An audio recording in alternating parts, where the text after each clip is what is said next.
In tonight's Ask Anthony, financial scams are becoming more sophisticated and more personal, costing Americans billions each year. Scammers are finding new ways to create panic and pressure people into handing over sensitive information. I sat down with a fraud expert to break down the most common scams happening right now and what you can do to protect yourself. A lot of what we're seeing is people are clicking on links and they're not paying attention. In today's digital world, scams aren't just suspicious emails anymore. They're text, phone calls, even people showing up at your door.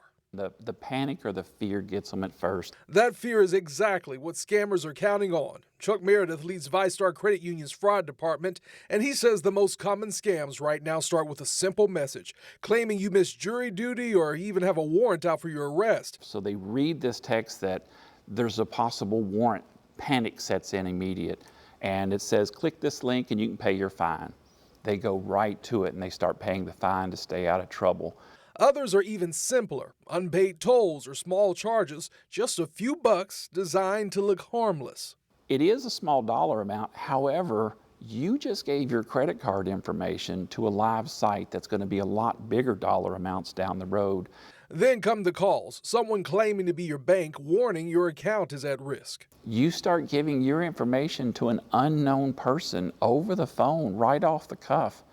It's like you wouldn't walk up to a street to a stranger and say, hey, do you know my social? In some cases, victims are told to move their money into cryptocurrency accounts where it's nearly impossible to get back. And then there's the so-called concierge scam, where someone offers to help so you don't even have to leave your house. No legitimate institution is going to ask you to go hide your debit card outside somewhere for somebody to come by and pick it up. No matter the tactic, it all comes back to one thing: panic.